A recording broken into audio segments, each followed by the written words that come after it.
So I was around 15 or 16.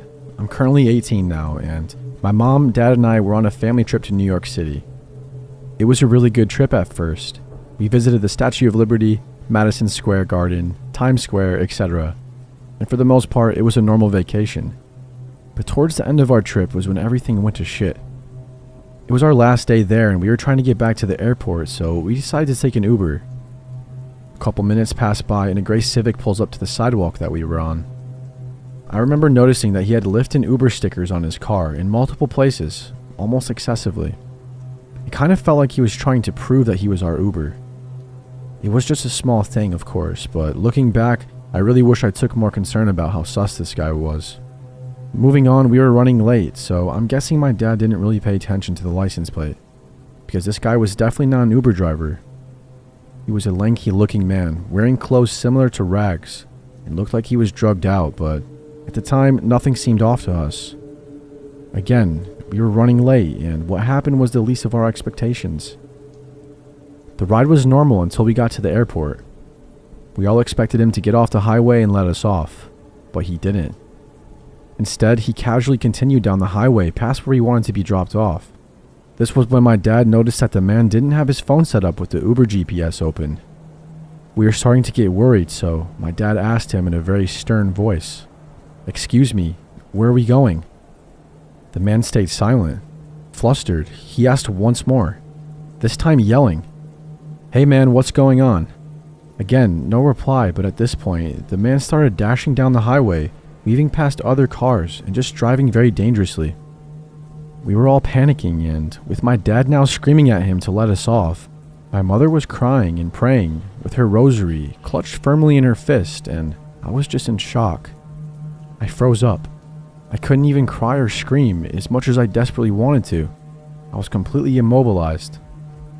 This continued for a while, driving down an unfamiliar road to God knows where, with the car only getting faster and faster. I started having those classic end of the road type thoughts like, holy shit, this might be it, and there's nothing I can do about it. But luckily we were saved. I don't know if we passed by it or if someone in a car we had passed called the cops, but soon we had heard sirens blaring behind us and we were being tailed at high speeds by multiple police cars. One of the cops had a megaphone or something to amplify their voice, and the officer screamed out for the man to pull over.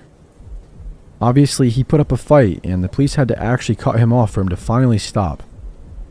The police helped us out of the car and got all of our things from the trunk, while putting blankets around us, and telling us that it was going to be okay and that we were all safe now. At this moment, I felt the biggest wave of relief wash over me that I've ever felt in my life. Don't get me wrong, it still fucked with me and my family very hard, and I was still left pretty traumatized by it, but I was at least glad that me and my family were alive and safe. The police gave us a ride back to the airport, and everything went as planned from that point on. But holy shit, I'm just glad that I never had to find out what this guy was doing or where he was taking us, and what he was planning on doing with us. Just thinking about it gives me goosebumps. I guess the moral of the story for me is to always check the license plate before going into an Uber or a Lyft. That feature on the app that tells you what it is exists for good reason.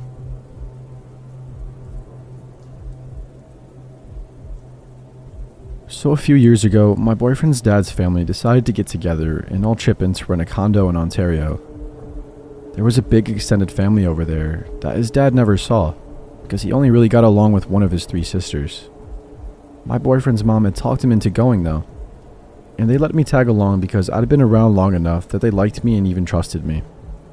I can't remember where everyone else had gone. I think it was to the beach for what was probably like the 3rd time that day. It was just me and my boyfriend at the condo, because we were kind of sick of the beach and we just wanted to do nothing for a little while. We were sitting outside, looking over the water, and just kind of talking about life.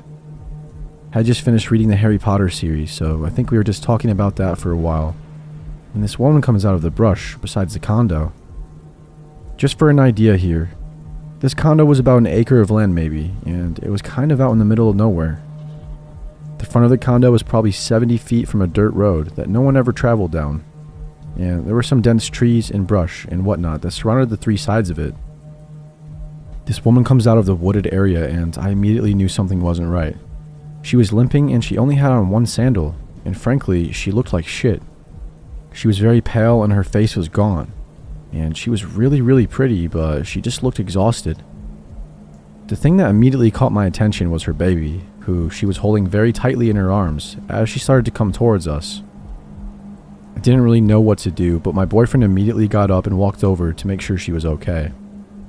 I couldn't help but think of all these awful things that might happen though. After spending so many hours hearing horror stories on YouTube, I was just terrified she'd do something. My boy is a lot more trusting than I am though, and he's always had that first instinct of what's the problem and how can I help. He's never assumed the bad in anybody. So this woman is just sobbing by the time she gets to the porch of the condo, and she looks like she's just been through a war zone.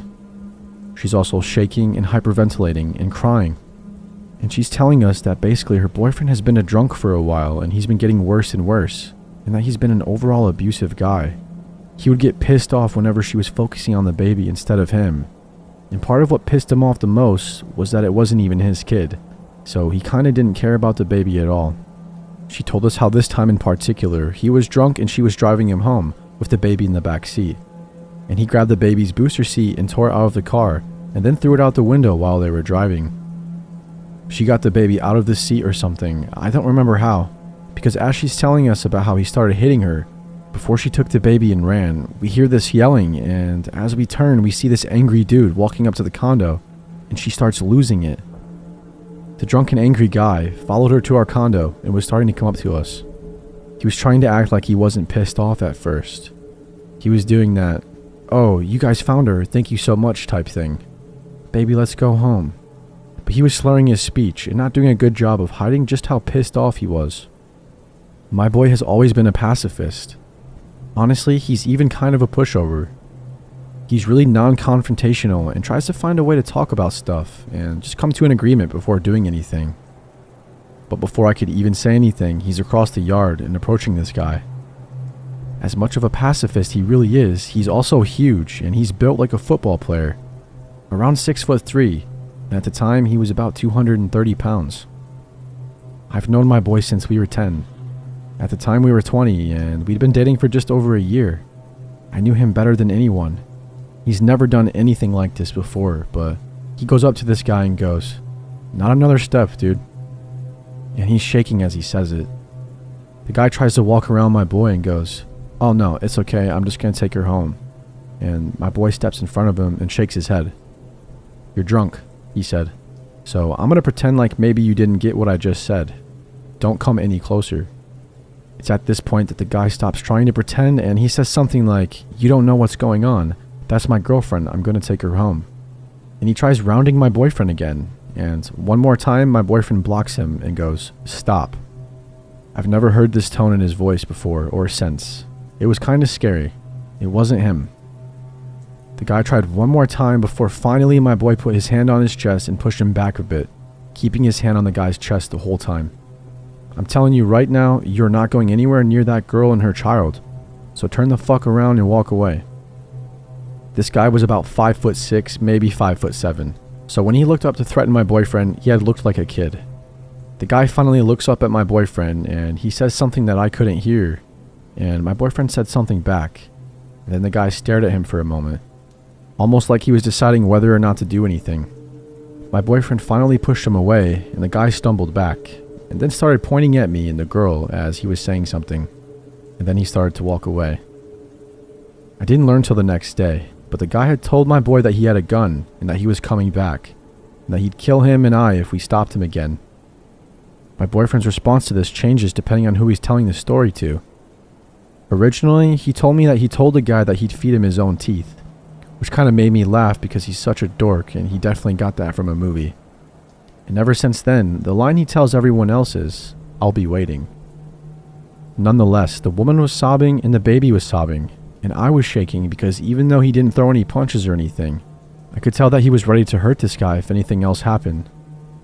We called the police and they didn't really do much of anything but to make sure everyone was breathing and take the girl to her sister's place. We didn't really hear much from her after, but I know my boyfriend sent her an email once or twice, and it seems like she's married now to someone else and had another kid last time they talked. It was a really nice trip though, despite all of this. Back when I was 16, I had a rough time with my father and his girlfriend for about a year or so. Long story that isn't really related to this, but I was trying to mend my relationship with my father because before all that, I'd always been a daddy's girl. So when I was offered to go on vacation with them along with my siblings and step-siblings, I said yes, after having thought about it long and hard for a month. We went to Turkey, and we would be living at an all-inclusive resort that was aimed at Scandinavians, so a lot of people that we could talk to. The first few days were perfectly fine. I was swimming in the sea in the pools at the resort. Only creepy thing, there was this waiter who grabbed my hand and slipped me a napkin with a message of meeting up with him. He spent the next couple of days lurking around me every time that we would go out to eat, until my father saw how uncomfortable I was, and eventually told him to buzz off. Yay for dad. But one day, my stepmother decided that we should take a girl day out and do some shopping, which meant my sister, my two stepsisters, her, and myself. If I'm being honest, I didn't really like the idea, but I decided to come along anyways. So off we went to the nearest bazaar. We spent about an hour there until we got to a small place that looked kind of sketchy, but they seemed to have some clothes that my stepsisters wanted to look at, so we went inside. I remember there were 3 men there, 2 older ones and then a young one in the beginning of his 20s. He called himself Oscar. I can only remember that because that's the name of my dog. We were seated, and they brought out Turkish tea and such to make us feel at home while we were looking at dresses to try on.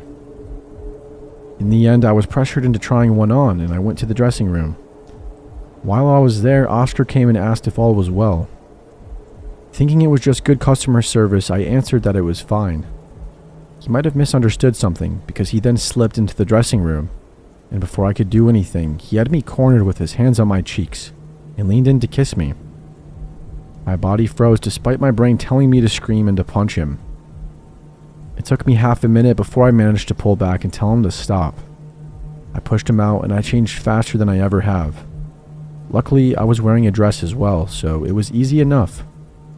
Once I got out, I asked my sister if we could leave, whispering what had just happened. She nodded and then had to force my stepmother to get her arse in gear. She was enjoying all the compliments, it seemed. Once out of there, my stepmother was scolding me for making a scene. She grabbed my arm hard and said, "Do not tell your father," before she let go and marched out of there. I didn't feel like leaving the room the rest of the vacation, and as stupid as I was, I didn't want to piss my father off, so I didn't tell him. To this day, he doesn't even know what happened. And to this day also, my stepmother is still pissed at me for ruining that vacation.